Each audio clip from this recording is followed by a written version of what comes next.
Assalamu alaikum. Today's lecture is about Calvin cycle, which is also called dark reaction of photosynthesis.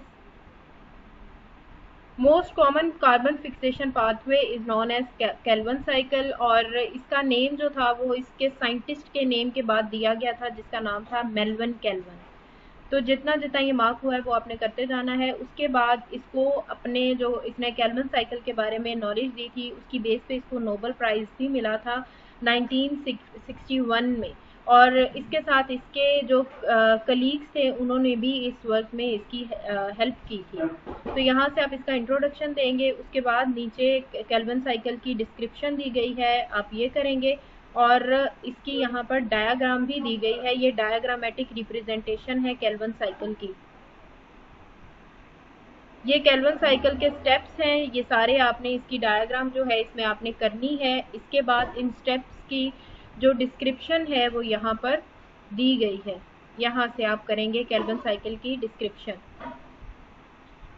Calvin cycle की अगर place देखी जाए कि ये होता कहाँ पर है तो ये स्ट्रोमा में होता है और इसके 3 फेजेस हैं, carbon dioxide Uptake, carbon reduction और RUBP रीजनरेशन।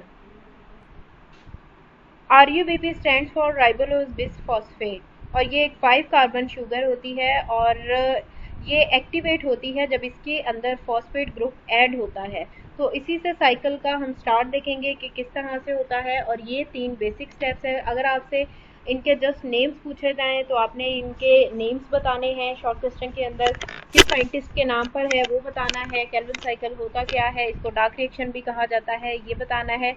इसके बाद अब 1 बाय 1 हम इसके जो तीनों स्टेप्स हैं उनकी डिटेल देखेंगे और सबसे पहला स्टेप है कार्बन डाइऑक्साइड अपटेक।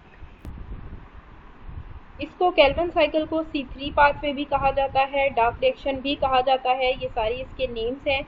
तो अगर carbon dioxide Uptake first step देखा जाए तो इसके अंदर रोबिस्को एक एंजाइम होता है जो कि कार्बन डाइऑक्साइड और RUBP को कंबाइन करता है। इनके कम्बिनेशन से जो ये 6 कार्बन कंपाउंड होता है ये चेंज हो जाता है। देखें सबसे पहले राइबोलोज बिसफॉस्फेट जो है ये 5 कार्बन कंपाउंड होता है, इसके साथ कार्बन डाइऑक्साइड कंबाइन होगा तो ये 6 कार्बन मॉलिक्यूल बन जाएगा और इसकी वजह से ये स्प्लिट हो जाएगा 3 कार्बन कंपाउंड्स में और बना देगा फॉस्फोग्लिसरेट। मीन्स जो 6 था 6 वाला कार्बन कंपाउंड स्प्लिट हो जाएगा, टूट जाएगा और उसके टूटने से 3 कार्बन कंपाउंड बन जाएंगे। 3 + 3 6 होता है तो 6 वाले के टूटने से 3 वाले कंपाउंड बन जाएंगे जिसको फॉस्फोग्लिसरेट कहा जाता है। देन नेक्स्ट स्टेप आता है कार्बन रिडक्शन।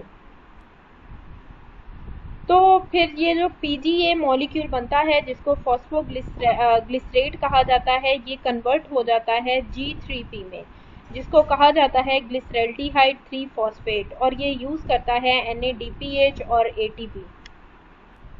इस साइकिल के दौरान जो 12G3P बनेंगे उनके अंदर से 2G3P जो हैं वो ग्रुप साइकिल को लीव कर देंगे और पीछे 10G3P बच जाएंगे और ये जो 2G3P होंगे ये क्या करेंगे, ये कार्बोहाइड्रेट सिंथेसिस में हेल्प आउट करेंगे और ये जो G3P मॉलिक्यूल हैं जिसको ग्लिसरल्डिहाइड 3 फॉस्फेट भी कहा जाता है ये फिर पेयरिंग कर लेते हैं और इनकी पेयरिंग से जो बनता है उसको कहते हैं ग्लूकोज और फ्रुक्टोज। ग्लूकोज और फ्रुक्टोज जो साइकिल से बनते हैं वो एट टाइम्स फिर डाइसेक्राइड सुक्रोज बनाते हैं। मीन्स के कम्बिनेशन से एक कंपाउंड से दूसरा बना, दूसरे से तीसरा, तीसरे से चौथा, इस तरह करके ये साइकिल जो है वो सो ऑन चलता रहता है। ग्लूकोज जो इस साइकिल से बनती है इसको प्लांट्स डिफरेंट पर्पसेस के लिए यूज़ करते हैं, जैसे पॉलीसेक्राइड्स बनाने के लिए, सेलुलोज, स्टार्च, ये सारे कंपाउंड्स बनाने के लिए यूज़ किया जाता है। देन नेक्स्ट स्टेप आता है RUBP रीजनरेशन, राइबोलोज बिसफॉस्फेट जनरेशन। जैसे कि पिछले स्टेप में आपको बताया कि जो 12G3 मॉलिक्यूल्स होते हैं उनके अंदर से 2 मॉलिक्यूल साइकिल को लीव कर देते हैं कार्बोहाइड्रेट सिंथेसिस के लिए। तो जो बाकी के 10G3 मॉलिक्यूल्स होते हैं उसके अंदर 30 कार्बन एटम्स प्रेजेंट होते हैं। उसके बाद ये जो 30 कार्बन मॉलिक्यूल्स होते हैं इनकी रीअरेंजमेंट होती है, बहुत से रिएक्शन होते हैं, इनकी रीअरेंजमेंट से 5 कार्बन कंपाउंड्स बनते हैं, टोटल नंबर जिनका होता है 6। मेन 6 मॉलिक्यूल्स बनेंगे। किस चीज़ के बनेंगे? 5 कार्बन कंपाउंड के, जिसको राइबोलोज फॉस्फेट या आरपी भी कहा जाता है। इसको फोटोसिंथेसिस का डार्क रिएक्शन कहा जाता है, जो ये पूरे का पूरा केल्विन साइकिल है। इससे पहले जो फोटोसिंथेसिस के रिएक्शंस होते हैं उनको लाइट रिएक्शन कहा जाता है। तो लाइट डिपेंडेंट जो रिएक्शन होते हैं उनके थ्रू एटीपी जो है वो आता है और वो आकर इस राइबोलोज फॉस्फेट के साथ मिक्स हो जाता है।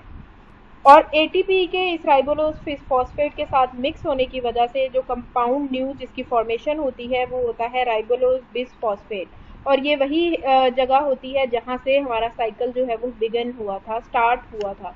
तो ये पूरे का पूरा साइकिल जहाँ से स्टार्ट हुआ था वहीं पर आकर एंड हो गया। राइबोलोज फॉस्फेट से स्टार्ट हुआ था और राइबोलोज बिसफॉस्फेट पे ही खत्म हो गया है। ये इसकी डायग्रामेटिक रिप्रेजेंटेशन है, जिसके अंदर आप देख सकते हैं सबसे पहले राइबोलोज बिसफॉस्फेट का और 6 मॉलिक्यूल्स हैं, इनके साथ 6 कार्बन डाइऑक्साइड के मॉलिक्यूल आके लगते हैं, जिसकी वजह से यहाँ पे 12 मॉलिक्यूल पीजीए के बन जाते हैं। एनर्जीज आपने साथ साथ लिखनी है कि 12 एटीपी 12 एडीपी में चेंज हुए, 12 एनएडीपीएच 12 एनएडीपी में चेंज हुए।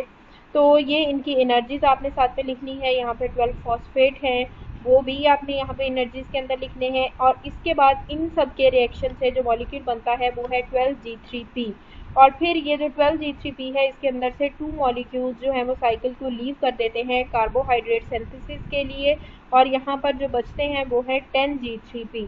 और इसके बाद मॉलिक्यूल बनते हैं 6 molecule of राइबोलोज phosphate RP molecule, जिसके अंदर एटीपी एडीपी के अंदर चेंज होते हैं, 6 एटीपी 6 एडीपी के अंदर चेंज होते हैं। और फिर जो आरपी था वो वापस चेंज हो गया आरयूबीपी में, जहाँ से साइकिल स्टार्ट हुआ था।